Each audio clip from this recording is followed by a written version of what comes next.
J'aimerais vous dire quelque chose et je vous dirai la vérité. Le plus grand besoin de l'homme, c'est l'honneur. Le deuxième plus grand besoin de l'homme, c'est le sexe. Le reste vient après. Dites Amen. Regardez les hommes spirituels.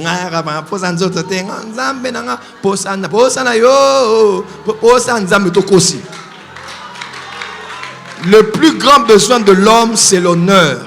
Le deuxième plus grand besoin de l'homme, c'est le sexe. L'honneur et le sexe, c'est comme le carburant pour l'homme. S'il n'en a pas, il ne peut pas avancer. Ce n'est pas une faveur que tu le fais, c'est normal. Il en a besoin pour vivre. Parce que Dieu l'a créé ainsi. Alors, dans le domaine de l'honneur, c'est le premier, hein, l'honneur. Parce que si tu déshonores un homme, même s'il a des envies, il ne va plus aller vers toi. Parce que tu auras cassé... Je connais des hommes qui sont devenus impuissants sexuels parce que la femme l'a tellement sosolisé. Moi, c'est à sosolier tellement. Batin bali batin apeyo. Ozata makasite. Na musala poko karape. Bon, on peut autokena. Tout le monde a répété. Tout le monde a répété. Na bala ki ope pona nini. Ana ben route papi. Donc, quand l'homme vient sur toi, il ne se sent même plus homme. Parce que tu as cassé quelque chose en lui. Dis amen bien. Hein? Le mari et la femme sont comme Christ et l'Église.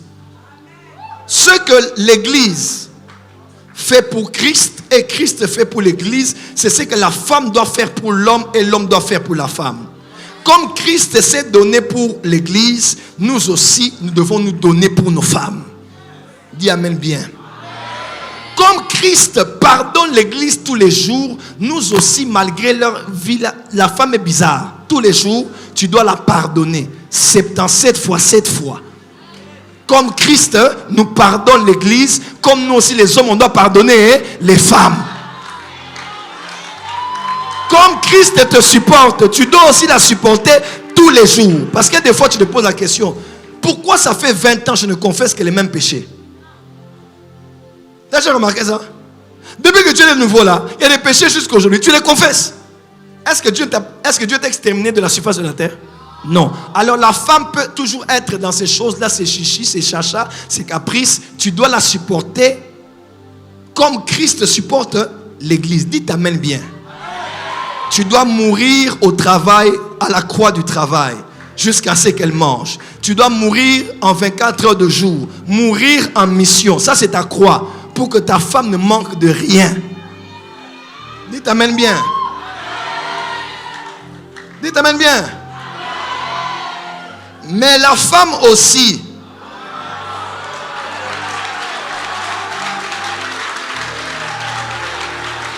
Qu'est-ce que l'épouse fait au Seigneur Jésus? Tous les jours, elle adore, elle célèbre, elle magnifie, elle exalte. Nul n'est semblable à toi. Dans les cieux, sur la terre, dans mon bureau, parmi mes ex, à l'université, au quartier, il n'y a point d'homme semblable à toi. Sois élevé mon mari, sois exalté mon mari, sois magnifié, sois élevé, sois élevé. D'ailleurs, je te donne l'offrande, un peu de parfum, un peu de téléphone, un peu des unités, un peu de costume. Où est la femme qui fait l'offrande à son mari ici? Ah, dites amen bien.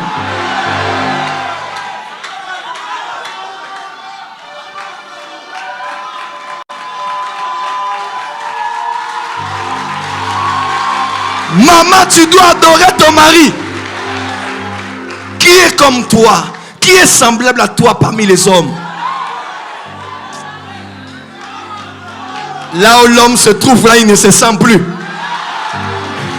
Et pour montrer sa belle voix, il ouvrit un large bec et laissa tomber les Airtelman.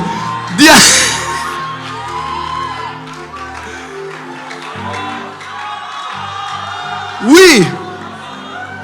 L'homme aime de bonnes paroles, des paroles d'adoration, des paroles de louange, de magnificence, d'exaltation. Est-ce que c'est pas ça? Mais maintenant, pourquoi Dieu a tué Israël au désert? Parce que Israël se plaignait tout le temps et murmurait tout le temps. Dieu n'aime pas les murmures. Comme les maris n'aiment pas les murmures et les plaintes et les querelles et les disputes. Même si on doit vous supporter, la Bible déclare, vaut mieux être au sommet d'une maison, au coin, que d'habiter dans la maison avec une femme querelleuse. On n'habite pas hors de la maison, on habite dans la maison. Mais quand une femme fait trop de bruit à la maison, on peut aller chercher la paix hors de la maison. Une des choses qui amène les hommes à tromper leurs femmes, c'est aussi le fait qu'il y a trop de bruit à la maison. Je ne dis pas de le faire, je ne dis pas que c'est une licence pour aller le faire, mais même la Bible reconnaît, vaut mieux manger un pain sec que d'habiter avec une femme querelleuse. Donc elle, quand tout va bien, elle n'est pas bien. Non, c'est trop beau pour être vrai. Il faut créer un peu quelque chose ici. Dispute. L'homme n'aime pas ça. Parce que l'homme a une vie stressante. Surtout s'il travaille. Il sort le matin, c'est difficile. Il doit se battre dans un pays comme le Congo ici, c'est compliqué. L'homme doit se battre, chemin de fer, article 15. Depuis le matin au soir, il se bat, il se cherche. Il s'est dit, quand je rentre à la maison, je trouve un lit propre. Je ne trouve pas les pampers sur la télé avec de mes bébés. Mais à peine il arrive, on n'a même pas attendu qu'il se repose. C'est déjà, il faut payer ça, il faut donner ça, il faut rendre ça, il faut rendre ça. Même à 3 heures du matin, tu te réveilles et te regardes et dis, tu dors pas? Non, je pense, on n'a pas d'argent à la maison, il y a trop de dettes. Papa, elle te console, elle prie pour toi, Seigneur, fortifie mon mari. Il n'a pas d'argent à la maison, Seigneur. Aide mon mari, Papa Yahweh. Seigneur Yahweh, Papa Yahweh. Aide mon mari, Seigneur Jésus. Alléluia. Yang habita, alléluia. Et il s'endormir. 5h du matin, 5h30, 6h. Les enfants viennent. Maman, il faut transport. Oh, il faut foutre à Minerval. Elle va encore vers le mari. Chérie, on a besoin de $100 pour payer. Maman, on était avec toi sur le lit à 3h. Entre 3h et 6h. Je suis sorti. Je suis sorti à quelle heure et quand? Ou en voyage astral pour prendre les $100 et donner. Je t'ai dit que je n'ai rien à la maison.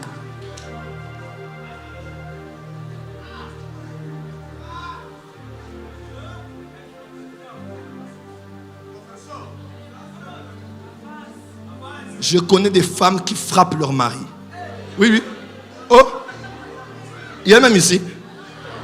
Oh, il y a des couples à l'église ici, les femmes giflent leur mari. Chérie, pardonne, non? Je pardonne, non? Chérie, c'est un mal, non? Et le mari sait que s'il ose répliquer, les dents vont partir.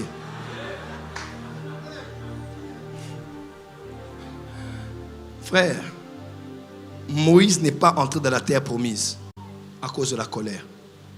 Là où il faut parler au rocher, il s'est fâché.